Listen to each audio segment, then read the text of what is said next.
오늘 하나님께서 우리에게 주시는 말씀은 요한복음 8장 21절에서 30절 말씀을 통해서 하나님이 함께 하실 때 외롭지 않다 이라는 제목을 가지고 하나님의 말씀을 선포하겠습니다. 하나님의 말씀이 선포되어질 때에 여러분들의 심령과 골수가 찔러 쪼개기까지 하며 우리의 모든 생각과 우리 모든 것이 변화되어지는 그런 시간 되어지기를 예수 그리스도의 이름으로 축원드립니다. 오늘 말씀은 요한복음 8장부터 우리가 보아야 되겠는데요. 8장에 나와 있는 이야기는 예수님께서 성전에서 가르치실 때에 서기관과 바리새인들이 예수님께 가늠하다가 현장에 잡혀온 여인을 데리고 옵니다. 그리고 그들은 저마다 돌을 들고 이 여인을 치려고 하고 있는 것을 보게 되었습니다. 그때 예수님께서는 이들에게 죄 없는 자가 돌로 치라. 그리고 땅의 바닥에다가 무엇인가를 썰고 나니까 사람들이 다 저마다 도망가고 남지 않습니다. 그리고 계속해서 주님은 그들에게 또한 성경에서 말씀을 가르치죠. 이 여인에게도 내가 너를 정죄하지 않겠다. 다시는 죄를 짓지 말라 라고 말씀하시면서 예수님은 12절에 보면 나는 세상의 빛이다. 나를 따르는 자는 어둠에 다니지 아니하고 생명의 빛을 얻게 될 것이다. 이게 이제 8장에 나와 있었던 이야기입니다. 나를 따르라. 그러면 어둠에 그렇게 다닐 필요가 없다. 그리고 특별히 오늘 이야기 속에서는 예수님께서 다시 그들에게 또 이야기합니다. 내가 갈 것이다. 그런데 너희들은 나를 찾지만 나의 가는 곳에 오지 못할 것이다. 그랬더니 이 유대인들이 예수님이 자살하려고 그러는가? 이렇게 생각했습니다. 모르겠습니다. 그 당시에도 또 자살하는 사람들이 많았던 것 같아요. 힘들면 자살하는 사람들이 있었던 것 같아요. 그러니까 유대인들이 예수님께서 내가 가는데 너희들은 못 따라올 거야. 그러니까 자살하는 것보다 이렇게 표현을 하는 걸 보게 되었습니다. 그런데 예수님께서 다시 그들에게 말합니다. 너희들은 내가 누구인지 잘 모르는구나. 나는 간다. 그러나 너희들은 내가 가는 곳에 오지 못할 것이고 너희들은 죄 가운데서 죽을 수밖에 없다. 너희들은 죄 가운데서 죽을 수밖에 없다. 그건 그들이 끝난다는 것이거든요. 구원받지 못한다는 이야기거든요. 그러나 이들은 예수님의 이 말씀을 이해하지 못합니다. 물론 30절 말씀에 보면 많은 사람들은 또 이 말씀을 듣고 예수님을 믿었다라고도 이야기합니다. 그런데 어떤 사람들이 예수님의 말씀을 듣고 들었고 아무리 무슨 말인지 이해를 못하는 사람도 있지만 또 어떤 사람들이 예수님의 말씀을 듣고 믿음이 생겨서 그 주님을 따르는 사람도 있다라는 것입니다. 사랑하는 성도 여러분, 은혜가 무엇입니까? 여러분들이 생각하는 은혜는 무엇입니까? 복 받는 것? 아니면 치료받는 것? 아니면 기도 응답 받는 것? 다 은혜겠죠. 그러나 진짜 은혜가 은혜인 것은요, 깨닫는 것입니다. 은혜라는 것은 깨닫는 것이 은혜예요. 깨닫지 못하면 은혜가 은혜되지 못합니다.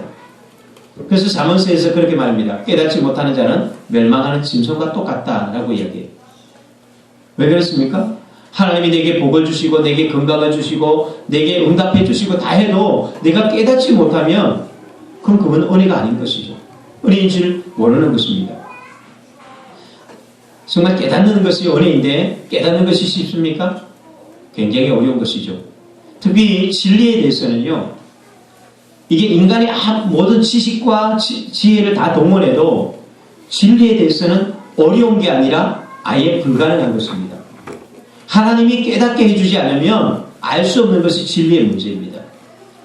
오늘 하나님께서 저와 여러분에게 말씀을 깨닫는 은혜가 있기를 예수 그리스도의 이름으로 축원드립니다. 유대인들은요 오랫동안 예수님을 기다려왔습니다. 메시아를 기다렸습니다. 그들이 구원자, 그들을 회복시킬 자를 오랫동안 기다려왔습니다. 짧게는 수백 년, 길게는요 수천 년 동안 메시아를 고대하고 있었습니다. 그런데 그들이 기다렸던 메시아가 지금 그들 앞에서 말씀을 가르치고 있고 그들 앞에서 기적을 행하고 계시고 그들 앞에서 당신이 메시아임을 드러내고 있음에도 불구하고 그런데 그들은 깨닫지 못하고 있다는 것이죠. 하나님의 축복이 주어져도요 지금 하나님께서 내게 엄청난 복을 주셔도 깨닫지 못하면 그것을 차버리는 거예요. 결국 유대인들은 어떻게 했습니까? 예수님을 십자가에 못 박아 버렸습니다. 그들은 기다렸음에도 불구하고, 그래서 하나님께서 그분을 보내주셨는데 그분을 찾았던 그들이 오히려 배척해 버렸다는 것이죠. 오늘날 많은 사람들이 그렇게 살아갑니다. 많은 사람들이 진리를 찾고 있습니다. 그들이 구원해줄, 그리고 우리 가정을 축복해주고 우리 자녀들을 축복해주고 내 인생과 내 사업과 또한 내가 영생을 얻을 수 있는 죽음의 문제를 해결해주고 질병의 문제를 해결해줄 그 구원자를 찾고 있습니다. 그런데 사람들은 그 구원자를 만나지 못한 채로 여전히 방황하고 있다는 것입니다. 사람들은 스스로가 구원자를 찾은 사람은 아무도 없기 때문입니다. 구원이라는 것은, 깨달음이라는 것은 하나님이 주시는 것이거든요. 하나님이 우리에게 그 깨달음을 주셨을 때에 예수가 보이고 십자가가 보이고 구원이 보이고 축복이 보이는 거예요. 깨닫지 못하면요, 보이지 않는 거예요. 깨닫는 사람이 문제를 봐도 답이 보이는 것이지, 똑같은 문제인데 어떤 사람들은 안 보이는 것이죠. 그래서 사람들은 신을 만듭니다. 안 보이니까, 답답하니까 신을 만듭니다. 어떤 계시도 주지 않았습니다. 그 신이 그들을 부르지도 않았습니다. 또한 그 신이 그들을 구원해 주지도 않습니다. 그럼에도 불구하고 그들은 거기에 제사를 드리고 돈을 갖다 바치고 그들의 인생을 투자합니다. 왜요? 그렇게라도 하지 않으면 불안하기 때문에. 그것이 우상인 거죠. 그들은 진리를 찾고 구원자를 찾습니다. 그런데 열심히 찾긴 찾지만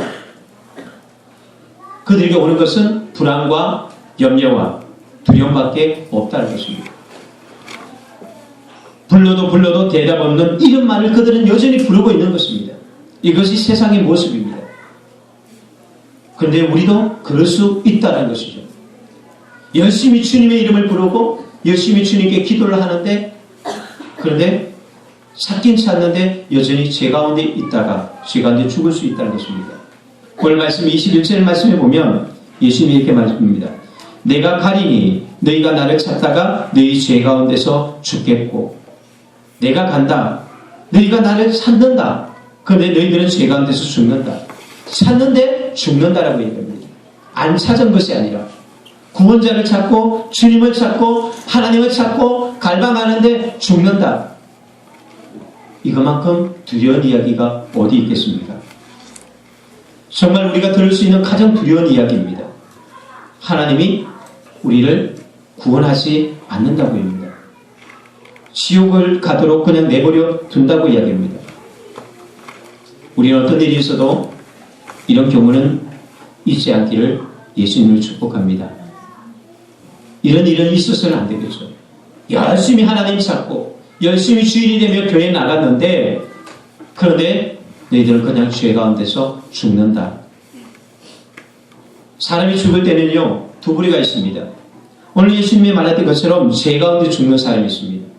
그리고 요한계시록 14장 13절에 보면 주 안에서 죽는 사람도 있습니다. 죄 가운데 죽을 사람, 주 안에서 죽을 사람, 우리는 오늘 이것이 분명해져야 합니다. 오늘 말씀을 통해서 저와 여러분들이 바로 이 부분에 대해서 분명해지기를 예수님을 축복합니다. 아무리 오래 살아도요, 죄 가운데 죽는다면 그것만큼 비참한 것은 없습니다. 영원한 지옥불에 던져진다면 오래 산 것이 무슨 소용이 있겠습니까? 자, 그렇다면 우리가 죽음의 길을 벗어나서 영원히 하나님과 함께 할 수 있는 그 길은 무엇일까? 어떻게 하면 주님이 가신 그 길, 내가 가는 곳에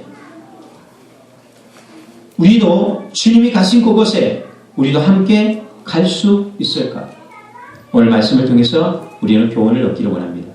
첫째로 예수님은 우리에게 거듭나야만 하나님과 함께 할 수 있다라고 말씀하고 있습니다. 23절 말씀에 보면 예수께서 이르시되 너희는 아래에서 났고 나는 위에서 났으며 너희는 이 세상에 속하였고 나는 이 세상에 속하지 아니하였다.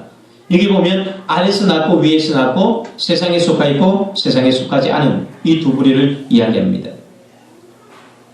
거듭남이라는 단어는 어떤 뜻이냐? 거듭남이라는 단어는 위에서 났다라는 이야기입니다. 땅에서 난 것은 아무것도 아니라는 거죠. 혈육을 통해서 난 것은 그것은 아직 거듭난 것이 아닙니다. 그러니까 내가 부모를 믿는 부모에게서 났기 때문에 내가 거듭난 것은 아니라는 거예요. 그건 그냥 육입니다. 거듭난 것은요, 성령으로 나고 위에서 나야 합니다. 육으로 나는 것은 육일 뿐이요, 살리는 것은 영이니 육은 무익하다라고 얘기했습니다. 성령으로 거듭나야 돼요. 하나님을 만나고 그 하나님의 영광 가운데서 내가 거듭났을 때에, 그때에 예수님 말합니다. 물과 성령으로 거듭날 때에 하나님 나라를 볼 수 있고 하나님 나라에 들어갈 수 있다라고 이야기합니다. 거듭나셨습니까? 요한복음 오늘 23절, 24절에 보면 구원받지 못한 사람들의 세 가지 모습을 이야기합니다. 23절, 24절에 보면 너희는 안에서 났고 또 너희는 이 세상에 속하였고, 24절에 보면 너희가 너희 죄 가운데서 죽으리라. 이것이 구원받지 못한 사람들의 현실입니다. 무엇을 이야기합니까? 너희들은 죄 가운데서 태어났다. 태어날 때부터 죄인이었다. 그리고 죄짓고 살아가게 되었습니다. 그리고 결국은 그 죄 때문에 죽게 된다. 거듭나지 못한 사람의 실상이라는 거죠. 죄인으로 태어나서 죄만 짓다가 결국 죄 때문에 죽게 될 인생. 이게 세상에 놓여있는 현실입니다. 여러분은 어디에 있습니까?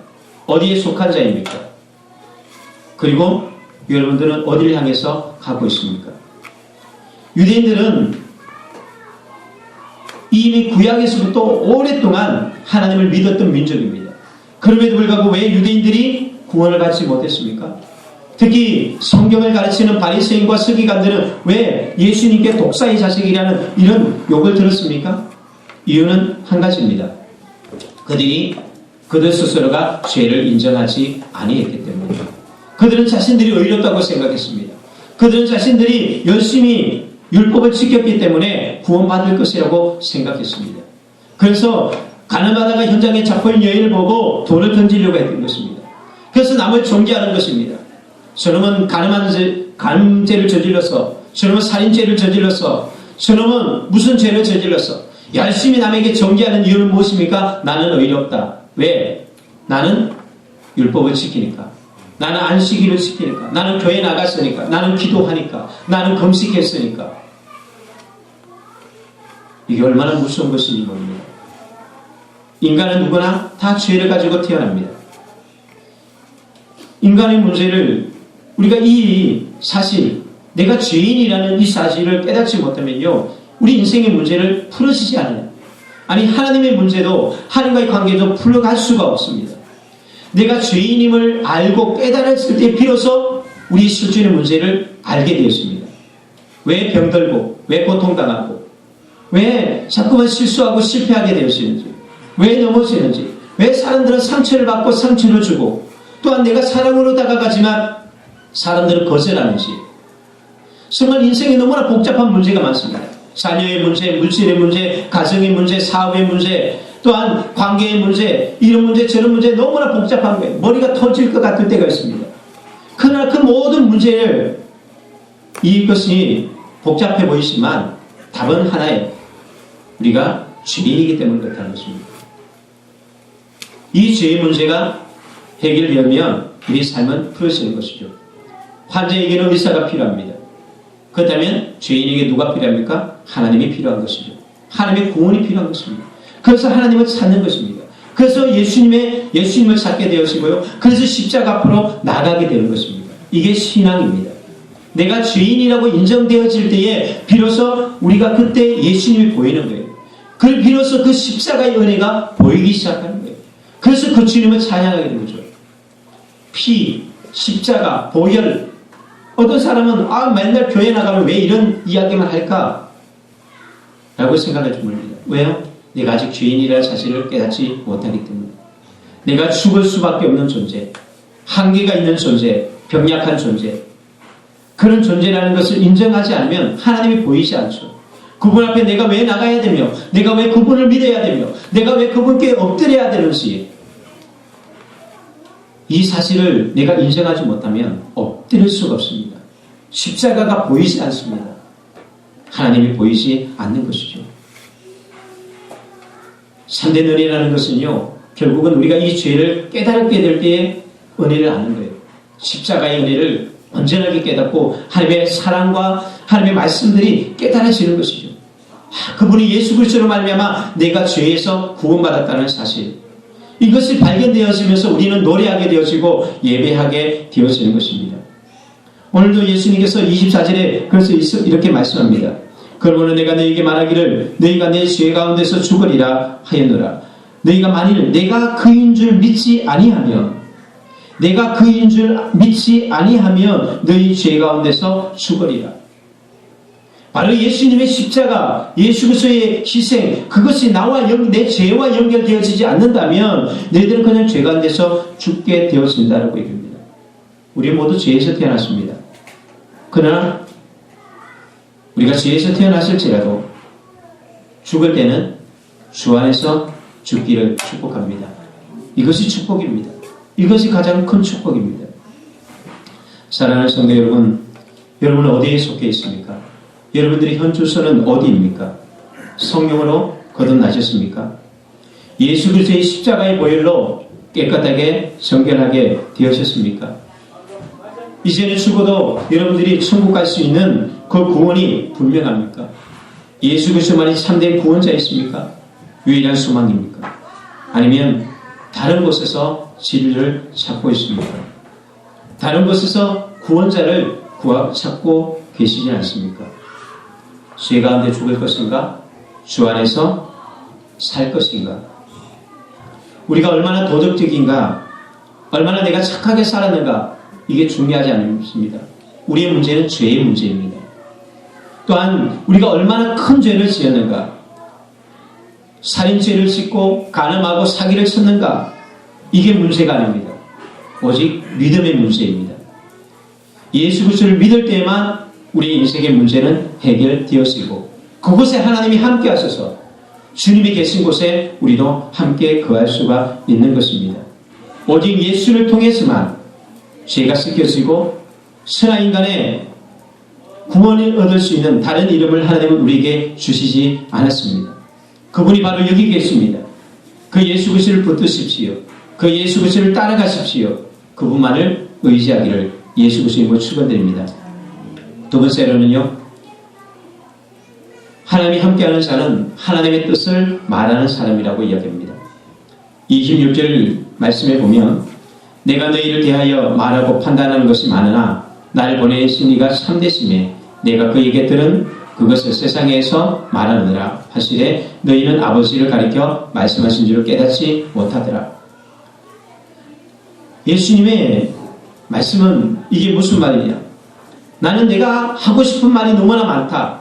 너희들에게 해주고 싶은 말이 너무나 많지만 그러나 나는 내가 하고 싶은 말을 하지 않겠다. 단지 하나님께서 내게 하라고 하신 말씀만 하겠다. 이게 예수님의 죽을 때까지 하셨던 예수님의 태도입니다. 사람들이 예수님을 막 욕하고 공격해도 거기에 예수님은 침묵하십니다. 그러나 사람들이 싫어하고 사람들이 듣기 싫어하는데도 불구하고 하나님이 하라고 하는 말씀은 예수님은 또한 하셨습니다. 이게 설교거든요. 저는 이런 설교자가 되기를 원합니다. 이 강단에서 외치는 말이 내 이야기, 내 생각, 내 철학, 아니면 세상의 철학, 이것이 이 강단에서 나가지 않기를 원합니다. 오직 하나님께서 말하라고 한 그것만 말하고 오직 하나님의 뜻만을 전하기를 원합니다. 그런 설교자가 되도록 여러분들이 계속해서 기도해 주십시오. 예수님 말합니다. 나를 본 자는 아버지를 본 사람이다. 이 말이 뭐예요? 너희들이 굳이 하나님의 말을 안 들어도 내 말만 들어도 그것이 곧 하나님의 말씀이 된다는 것입니다. 오늘 우리가 이 설교단에서 들파되는 이야기가 제가 성경책을 덮어버리고 다른 이야기를 한다면 안 들어도 됩니다. 제가 성경을 짚어가면서 하나하나 풀어가는 이유는 제 말이 아니라 하나님의 말씀이기 때문에 이야기하는 것이죠. 그 근거를 성경에서 이야기하고 있습니다. 제 말이 아니기 때문에 믿으라는 이야기입니다. 예수님은 계속해서 28절 말씀에 보면 이 예수께서 가라사대 너희는 인자를 든 후에 내가 그인 줄 알고 또 내가 스스로 아무것도 하지 아니하고 오직 아버지께서 가르치신 대로 이런 것을 할 줄도 아니라. 여기 보면 두 가지 이야기가 나오죠. 내가 든 인자를 든 후에 그인 줄 알게 될 것이다. 내가 들리면 이게 뭐예요? 예수님이 십자가에 못 박히고 난 이후에 그 너희들은 알게 될 것이다. 또 한 가지는요. 예수님이 하신 이야기가 예수님의 그 개인 이야기가 아니라 구약의 여호와 하나님께서 말씀하셨던 하나님께서 줄곧 이야기하셨던 바로 그것을 이야기하신 것이구나. 그걸 알게 될 것이라고 합니다. 너희들도 결국은 알게 된다. 그런데 언제 안다고요? 예수님이 십자가에 못 박히고 난 뒤에 안다는 것입니다. 이게 뭘까요? 바로 우리가 온전히 하나님의 뜻을 아는 것은요. 십자가를 통해서 알게 되어진다는 것입니다. 그 전까지는요. 이해를 못하는 거예요. 예수님이 하는 일이 어리석어 보이는 거예요. 미련해 보이는 것입니다. 십자가만큼 불쌍히 보이는 것도 없겠죠. 그런데 십자가 뒤에 십자가를 통과하고 나면 십자가는 부끄러운 것이 아니라 영광스러운 것이 되었습니다. 예수님은 하나님의 이 뜻을 사람들이 알든지 모르든지 그대로 하나님의 뜻대로 살았습니다. 마지막 십자가 지기 전 겟세마네 동산에도 하나님 이 잔을 할 수만 있거든 이 잔을 옮겨주십시오. 그러나 내 뜻대로 마옵시고 아버지의 뜻대로 되기를 원합니다. 그것이 바로 십자가입니다. 고통스럽고 힘들고 버림당하고 채찍질 당하고 모든 특권을 포기해야 되는 그 자리. 그러나 아버지의 뜻이었기 때문에 그는 십자가 길을 걸어가셨던 것을 봅니다. 예수님께서 무엇을 이야기하는 것이죠? 예수님의 말씀을 믿으라는 것입니다. 그 예수님의 말씀은 진실이라는 것입니다. 제 말은 내가 하는 이야기는 혹시 틀릴 수 있어요. 내 간증이나 사람들의 간증이나 또한 많은 신앙 서적들에서는 혹시 틀릴 수도 있지만 예수님의 말씀, 기록된 말씀만큼은 분명히 믿으라는 것입니다. 그분의 말씀은 확실합니다. 그분의 말씀을 통해서 죽은 자가 살아났습니다. 그분의 말씀을 통해서 병든 자가 치유되었습니다. 그분의 말씀을 통해서 슬픔과 절망 가운데 있던 사람들이 회복되어지고 살아났습니다. 그 주님의 말씀은 물이 포도주로 바꿔놨고 그분의 말씀은 파도를 잠잠하게 만들었습니다. 그분의 말씀은 확실합니다. 그분의 말씀은 믿으십시오. 하나님의 말씀을 믿을 때가 언제까지 있는 것은 아닙니다. 오늘 주님 말입니다. 너희가 찾아도 찾지 못할 수도 있다. 죄 가운데 죽을 수도 있다고 합니다. 우리 이 주님의 말씀을 먼저 믿어야 하고 두 번째로는요. 지금 전해야 한다는 것입니다. 지금 들어야 하고 지금 전해야 한다는 것입니다. 하나님이 함께하는 자들은 예수님뿐만 아니라 하나님이 함께하는 자는 바로 이 하나님의 뜻을 전하는 것입니다. 사람들이 듣든지 아니 듣든지 하나님의 말씀을 전하는 것, 그것이 하나님이 함께하는 사람의 모습입니다. 어떤 사람은요, 왜 선교 가냐? 왜 듣기 싫어하는데 그들에게 복음을 전하냐? 과거에 아프가니스탄 갔을 때도 얼마나 많은 사람들이 들었습니까? 당연하죠. 그들은 하나님을 알지 못하기 때문에 그럴 수 있습니다. 그러나 교회는 그러지 말아야 되는 거죠. 그런데 교회마저도 플랜카드를 걸어놓고 데모를 하고 있다는 건 뭐예요? 교회가 죽었다는 것이죠. 하나님이 말씀하기를 원하는 그것을 말하지 않는다면 그 교회는 죽은 것이죠. 사람들이 전도하는 거 좋아하지 않습니다. 세상에 안 믿는 사람들이 전도하는 거 좋아한다는 것은 이건 있을 수가 없습니다. 그들이 핍박하고 죽이는데도 불구하고 왜 선교하고 왜 전도를 합니까? 하나님이 말씀하고자 하는 것을 말하기 때문에. 예수님은 바로 그 말하다가 십자가에 죽으셨습니다. 사람들이 돌로 죽이려고 했습니다. 그래서 전해야 하는 이유가 있습니다. 우리가 어떻게 여기 복음을 들었습니까? 100년 전에 토마스 선교사님이 이 땅에 오셨을 때에 어느 누구도 조선은 그 사람을 기뻐한 사람은 아무도 없습니다. 아니 영국에서마저도 그를 보내는 영국에서마저도 왜 젊은 나를 너를 환영하지도 않는 그곳에 가서 너희의 젊음을 바치려고 하느냐? 사람들이 그곳에서마저도 싫었습니다. 그러나 이 젊은 청년은 복음을 들고 이 조선 땅에 오게 되었습니다. 그런데 결과는 어땠습니까? 대동강을 건너기도 전에 조선의 군인들에게 잡혀서 성경책 던지고는 그냥 그 자리에서 죽게 되었죠. 사람들이 봤을 때 뭐라고 얘기할까요? 봐라, 내가 뭐라 그랬냐? 뭐하러 그런 짓을 하냐? 한 명이라도 살리지도 못하고 전도도 못하고 그렇게 죽으려고 그곳에 갔느냐? 많은 사람들이 비판했겠죠. 그러나 정말 그렇습니까? 100년이 120년이 지난 지금 그 한 사람의 순교가 어떻게 만들었습니까? 1000만, 1200만 그들만 구원받았습니까? 대한민국에 120년이 오면서 수천만 명, 1억 명, 뭐 몇 명이 구원받은지 모르겠지만 결과는 엄청난 결과를 온 거예요. 그 당시에는 사람들이 이해할 수 없지만 우리는 하나님의 뜻을 전하는 사람, 하나님 그곳에 함께 하는 것입니다. 그것을 말해야 합니다. 사랑하는 성도 여러분, 여러분 어떤 말씀을 나누고 있습니까? 대화를 할 때에, 이야기를 할 때에, 또한 자녀들에게 무엇을 가르칩니까? 세상의 철학을 가르칩니까? 아니면 나의 철학을 아이들에게 주입시키고 있지 않습니까? 오직 하나님의 말씀을 전하십시오. 이 자리도요, 많은 유혹을 받아요. 어떤 유혹이요? 내가 가지고 있는 지식을 말하고 싶은 유혹. 내가 그것을 통해서 그 사람들을 바꾸고 싶은 유혹들.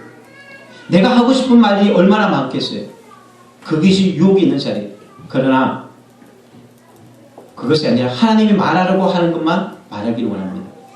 바울도 고린도전서 2장 4절에서 7절에 보면 내 말과 내 전도함이 설득력 있는 지혜의 말로 하지 아니하고 다만 성령의 나타나심과 능력으로 하였다라고 얘기합니다. 그러면서 그 다음에 그런 이야기입니다. 온전한 자들 중에서 지혜를 말하노니 이는 이 세상의 지혜가 아니요 또 이 세상에서 없어질 통치자들의 지혜도 아니요 오직 은밀한 가운데 있는 하나님의 지혜를 말하는 것이다. 이게 바울의 전도예요. 바울이 얼마나 똑똑한 사람인지 아세요?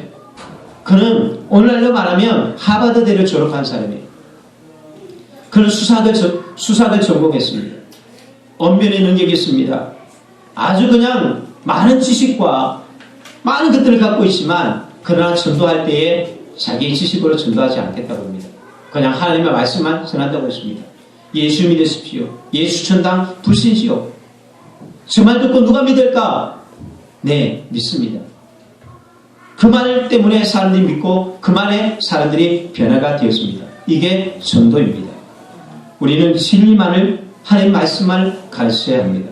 우리 자녀들에게도 이것을 가르칠 때에 하나님이 그 자녀와 함께 하시는 것입니다. 다른 것은 몰라도 말씀만은 부지런히 가르치십시오. 셋째로 하나님이 함께하는 사람은 하나님이 기뻐하는 일을 하는 사람입니다. 오늘 본 말씀 29절에 보면 나를 보내신 이가 나와 함께 하시도다. 나는 항상 그가 기뻐하시는 일을 행함으로 나를 혼자 두지 아니하셨다. 이렇게 말씀합니다. 예수님은 언제나 하나님이 기뻐하시는 일을 행함으로 하나님이 혼자 두지 아니하시고 함께 했다라고 이야기합니다. 여러분, 그럼 오해하지 마십시오. 하나님이 우리가 무엇을 잘했기 때문에 구원해 준다는 이야기가 아닙니다. 우리가 공로가 있어서 우리의 의로 구원받는 이야기는 아닙니다. 내가 세상적으로 성공하고 다 잘했어도요, 하나님이 기뻐하는 이유는 한 가지입니다. 뭐냐? 내가 하나님의 자녀이기 때문에 기뻐하는 거예요. 남의 자녀가 상 받고 남의 자녀가 잘 되는 거 그냥 잘했구나. 근데 내 자식이 잘하면요, 별것 아닌 것 가지고 막 너무나 좋아합니다. 어떨 때는 그렇잖아요. 아니 누구는 아기를 안 낳은 것도 아닌데 근데 막 이제 갓난아기를 첫째 아이를 낳으면 막 그런 모든 게 좋잖아요. 아이가 조금만 그래도 저거 봐 그러면서 왜 그래? 내 자식이니까 그런 게. 내 자식이니까 기쁜 거죠. 남의 자식이 똥 싸나 보십시오. 뭐라 그럴 건지. 정무 자식. 냄새 풍긴다고 욕하겠죠. 하나님 우리를 기뻐하는 이유는 단 한 가지예요. 하나님의 자녀이기 때문에. 그래서 서바냐 3장 17절에 보면 그런 말입니다. 너희 하나님 여호와가 너희 가운데 계시니 그는 구원을 베푸실 전능자시라. 그가 너로 말미암아 기쁨을 이기지 못하며 너를 잠잠히 사랑하시며 너로 말미암아 즐거이 부르며 기뻐하시로다. 이 한 절에 기쁨, 사랑, 즐거이 부르며 기뻐하리로다. 하나님이 우리를 얼마나 좋아하냐면, 상 받아서 좋아합니까? 아니면 잘나서 좋아합니까? 그건 아니라는 거죠. 그냥 자녀이기 때문에 좋아하신다는 것입니다. 그럼에도 불구하고 우리는 때로는 자식이지만 남들에게 기분이 좋을 때가 있지 않습니까? 성경에 하나님이 기뻐하시는 일이 분명히 있습니다. 하나님 무엇을 기뻐하실까요? 예수님이 무슨 일을 하셨기 때문에 하나님이 기뻐하셨을까요? 가장 큰 것은요, 순종입니다. 공부 아무리 잘하는데 말 안 듣는 자식 좋습니까? 제일 좋은 것은요, 말 잘 듣는 자식이잖아요. 순종이에요. 예수님 무엇을 순종했습니까? 하나님이 예수님 보고, 야, 저 세상 사람들 지옥 가고 있는데 네가 좀 가야 되겠다. 그때 예수님이 어떻게 오셨습니까? 죄인의 몸으로, 인간의 몸을 입고. 이것이 무엇과 같냐면 하나님께서 저보고 지렁이가 되라고 하는 말과, 아니 그것보다 수천만 배가 더 끔찍한 이야기죠. 그 하나님께서 영광의 보좌를 다 포기하고 낮고 천한 이곳에 죄인의 몸으로 멸시와 천대받으며 십자가를 지는 그 자리. 그런데 주님은 거기에 순종하셨다는 것입니다. 그리고 십자가의 길을 지고 가셨다는 것입니다. 채찍 맞고 고통당하고 멸시당하고 외면당하는, 아무도 좋아하지 않는 그들의 제자들마저도 버렸던 그 십자가의 길. 그런데 주님은 그 길을 가셨습니다. 그래서 하나님이 너무나 기쁜 거예요. 하나님의 기쁨은 바로 그것입니다.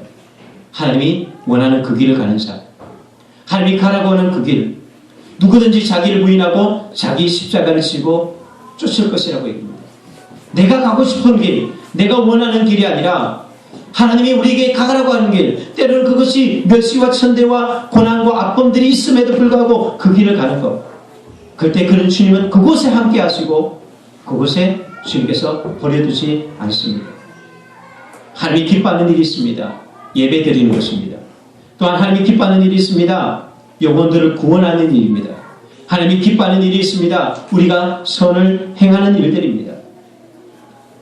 하나님이 기뻐하는 일들이 성경에 수없이 많습니다. 하나님은 우리가 그 길을 가기를 원하고 계십니다. 항상 기뻐하고 쉬지 말고 기도하고 범사에 감사하는 길을 걸어가기를 원하고 있습니다. 하나님 그곳에 함께 하신다고 했습니다. 너를 외롭게 버려두지 않겠다. 나는 너희와 함께 할 것이다. 오늘 우리가 외롭지 않고 언제나 하나님이 함께하는 삶을 살기 위한 세 가지를 이야기합니다. 첫 번째가 뭐라고요? 거듭난 자와 함께 하신다고. 영접하는 자고 그 이름을 믿는 자들에게는 하나님의 자녀가 되는 권세를 주셨다. 하나님의 자녀가 되어서 하나님의 자녀로서의 특권을 누리며 주님과 함께 더불어 먹고 마실 수 있는 그 길을 누구에게 주냐? 거듭난 자에게 주신다고 합니다. 두 번째로는요, 하나님이 함께하는 사람은 하나님의 뜻을 말하는 사람. 그곳에 하나님이 함께 하십니다. 그러기에 우리가 진리를 가르쳐야 합니다. 자녀들에게 하나님의 말씀을 가르쳐야 합니다. 그 말씀이 있는 곳에, 하나님의 뜻이 있는 곳에 하나님은 그 아이와 함께 하는 것입니다. 바깥에 혹시 가실 때 한번 보십시오. 게시판에 이슬비 303 그 이슬비 장학생 이야기가 나오는데요. 그게 뭐냐면 요나 장로님이 오랫동안 펼쳐왔던 운동인데, 장학생을 선발해요. 장학생 선발 기준은 뭐냐? 말씀 암송이에요.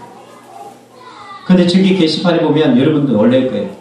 만 3세 아이가 성경 구절을 300구절인지 200구절인가 외워요. 5세 아이, 지금 우리나라는 아이 말하면 7세 아이가 몇 개의 구절을 외우냐? 500개, 500 몇 개를 외워요.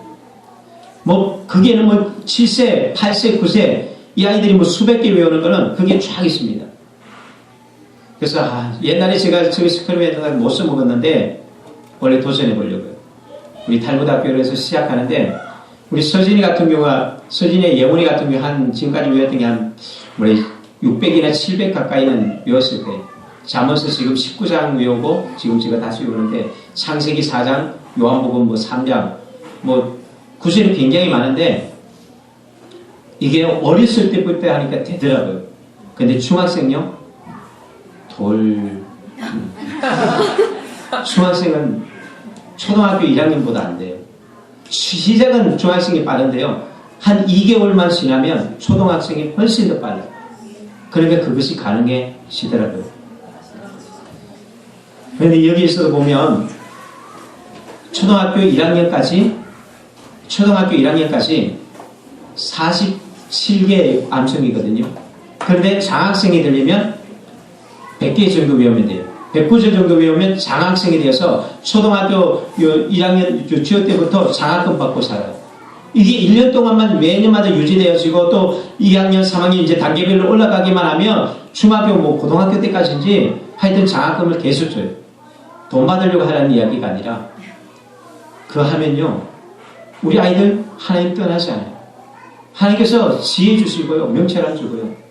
지금 서진이 예원이가 매일마다 10개 구절을 외우거든요. 어떤 때는요 10개 구절을 외우는데 10분이 걸려요. 제가 너무 놀라요. 저는 아무리 외워도 못 외우거든요. 근데 이 애들은 그냥 외워요. 훈련이 되니까요.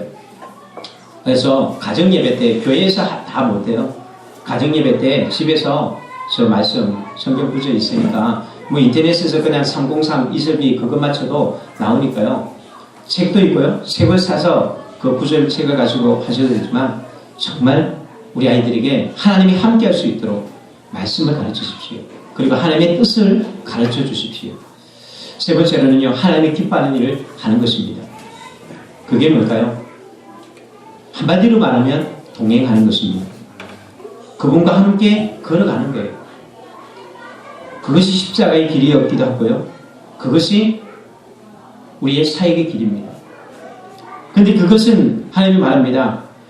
하나님이 함께 하시니 기뻐하는 일을 하니까 나는 혼자 간다. 외롭지 않다고 얘기합니다. 그 길은 외로운 길이 아닙니다. 즐거운 길입니다. 주와 함께 길 가는 것 즐거운 길 아닌가. 그 길은 행복한 길이요. 그 길은 형통한 길이 되었습니다. 그 길을 걸어가십시오. 하나님보다 앞서가지도 마시고요. 하나님보다 지쳐지지도 말고 매일매일마다 하나님과 보조를 맞춰나가십시오. 그러면 형통함이 있을 줄을 믿습니다. 그래서 하나님께서 여호수아에게 뭐라고 말할까? 네가 할 일은 다른 것 없다. 매일마다 주님의 말씀을 묵상하면서 나가라. 그러면 너희 길은 다 형통하게 열려질 것이다. 이게 여호수아에서 1장 8절에서 이야기하고 있습니다. 가나안에는 엄청난 문제가 앞에 있지만 그것 보지 마라. 네가 할 일은 그냥 내 말 묵상하고 내 말씀 따라 나만 보조만 맞춰만 나가면 된다. 7바퀴 돌라 그러면 7바퀴 도는 것이고 외치라 그러면 외치는 것이고 내가 하는 대로만 그냥 반갈끔 나가면 여리고도 무너질 것이고 아이성도 무너질 것이고 높은 산도 아낙 자손들도 거인들도 다 무너지게 된다. 정말 하나님 말씀대로 그 무기도 없이 아무것도 없이 그들은 가나안 땅을 정복하게 되었습니다. 이것이 바로 승리의 길입니다. 우리가 세상 살아가는 것이 간단하지는 않습니다. 그러나 오늘 주님께서 말씀하신 것처럼 이 믿음을 가졌으면 좋겠습니다. 나와 함께 하시도다. 나를 혼자 두지 아니하셨다. 결코 우리가 거듭났고 하나님의 백성이 되었고 하나님의 뜻을 말하며 하나님의 뜻을 쫓아간다면 주님과 동행한다면 두려워하지 마십시오. 하나님을 홀로 버려두지 않습니다. 우리는 끼니마저도 제대로 잊지 못할 정도로 어려운 형편에 있는 성도들도 있습니다. 그러나 예수님을 믿으십시오. 건강의 문제, 사업의 문제, 가정의 문제, 어떤 절망이 우리에게 온다 할지라도 오늘 예수님께서 하신 말씀, 그분이 나와 함께한다. 나를 혼자 버려두지 않는다. 외롭지 않다. 사망의 엄심한 골짜기를 지날지라도 내가 두려워하지 않을 것은 그가 항상 나와 함께하기 때문에 전쟁이 일어나고 핵폭탄이 온다 할지라도 내가 두려워하지 않을 것은 그분이 나와 함께 하시기 때문이라고 얘기합니다. 그러기에 우리가 두려워할 것은 한 가지가 있습니다. 그분과 내가 멀어질까봐. 내 하나님이 나를 떠나는 것이 아니라 내가 그 주님을 떠날까봐 이것을 두려워하라고 이야기합니다. 하나님은 포기하지 않습니다. 그러기에 우리가 날마다 그분의 뜻을 쫓아가고 그분의 기뻐하는 일을 하며 그분과 함께 나간다면 두려워하지 마십시오. 영원토록 떠나지 않을 것이며 함께 하십니다. 십자가가 무엇입니까? 예수님께서 왜 오셨습니까? 임마누엘로 오셨다고 했습니다. 하나님이 나와 함께 하시기 위해서 오셨다고 했습니다. 그분이 우리와 함께 하기 위해서 당신의 아들은 십자가에서 못 박히고 찔리고 채찍당하고 고난당하게 하셨습니다. 십자가를 바라보십시오. 그것을 바라보면 하나님이 나를 버리지 않으심을 우리는 알게 되었습니다. 하나님이 함께 하시면요, 건강의 문제든지 사회 문제든지 주와 함께 걸어가면 이게 두렵지 않은 거예요. 그런데요, 주님이 떠나가면 두려움이 없는 것에도 두려움이 생기고요. 주님이 없을 때는요, 첩사산중이 보안을 장치를 만들고 담을 쌓고 다 했는데도 불안해서 살아갈 수 없는 거예요. 하나님이 함께 하시고 하나님이 우리와 지켜주실 때 우리는 안전하고요, 평안하게 되었습니다. 그 길이 뭐냐? 하나님의 길을 가는 거예요. 주와 함께 동행하는 것입니다. 12절 말씀에서도 주님은 말씀하십니다. 나는 세상의 빛이다. 나를 따르는 자는 어둠에 다니지 아니하고 생명의 빛을 얻으리라. 이것이 바로 믿음의 삶을 겪는 자에게 주시는 축복입니다. 할렐루야. 승리하십시오.